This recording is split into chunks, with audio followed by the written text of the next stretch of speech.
You are in the rant wormhole, where I rant about whatever my $15 a month plus patrons want me to rant about. You can get one of these by being one of those. This is for thou, Four thou. Rant about artists who gain some notoriety and consequently become consumed by imposter syndrome and delete all their works, never to be seen again. So Great and Powerful, for example.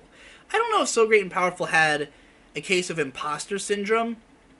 I think he sincerely didn't like his own work and just would, like, because he wasn't, like, successful. Not very many people knew about him or were following him. Definitely not until, like, much later on, when people had had time to even discover his stuff. And, like, even then, the earlier shit, which was more, like, that actually sampled the show, was a lot more popular than the later stuff. So, like, I think in his case it was more just that he was kind of new to production and wanted his stuff to sound a certain way, and it didn't. And he was maybe not so much embarrassed as just didn't like it and didn't want it to exist. Like, felt that it reflected negatively on himself. And, like, while his I love his music. I still listen to a lot of it, but, like, as strong as the compositions were and as inventive as he was as compared to other people doing MLP music, he, if you were comparing him to, like, the kind of people he's influenced by, like, say Destroyer,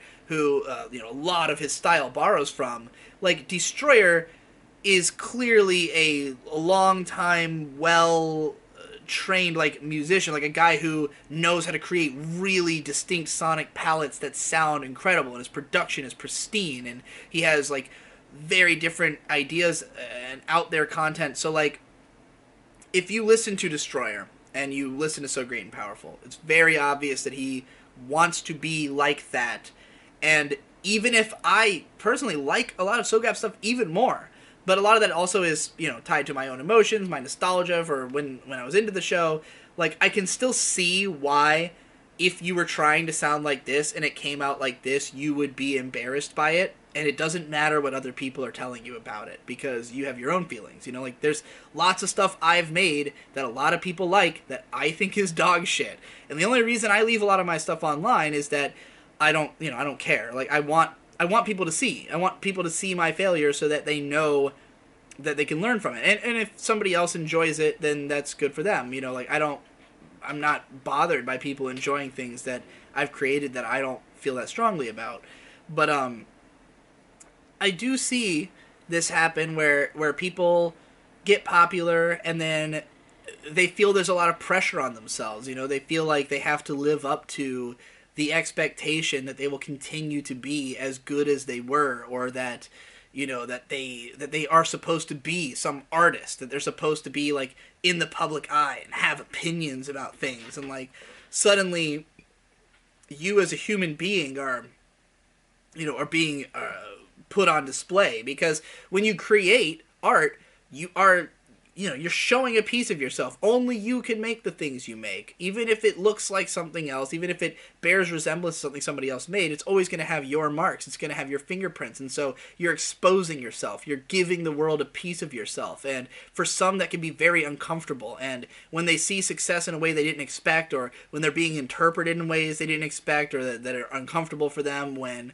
when they feel as though this isn't how they want their life to be, that they don't want to be an artist or be in the public eye, they might run away from that. And I totally understand that, because your art is only a tiny piece of yourself. Like, you are just giving a little chunk, a little glimpse into the inner part, and a lot of people think that they know you after that. A lot of people will extrapolate more about you. They'll try to get into your head through your art, even though you've just given them this one little snapshot of a moment in time and a thought that you were having.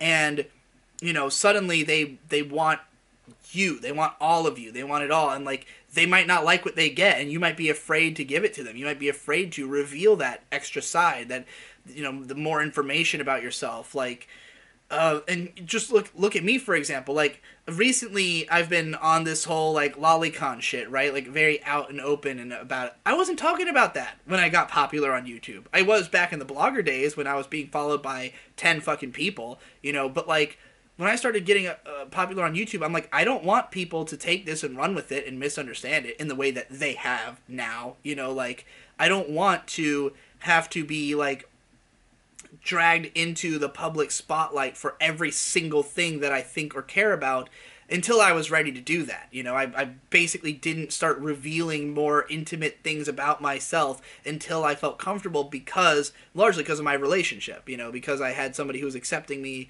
in my personal life, and it made me have the confidence to put that out there, even as somebody who's pretty fucking honest with the internet and comes out with a lot, shows you a lot of my personality, you know. But like, I easily understand why you would want to run from that, why you would think like, everybody thinks that I'm this person that this art conveys, and I don't think I am that person, so I don't want to continue this. You know, I need to strike and burn and make sure that people stop thinking about me this way, you know? So yeah, I get it. I respect it. I definitely think there are a lot of people who are more controlling of their identity and the way people perceive them, and they just don't want you to even have the opportunity to see them in a light that is different from how they want to be seen, or possibly to be seen at all, you know?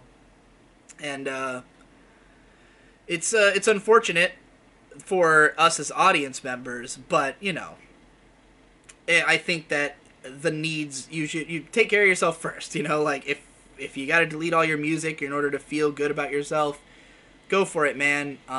We're gonna save it and back it up anyways, because we don't give a shit about how you feel.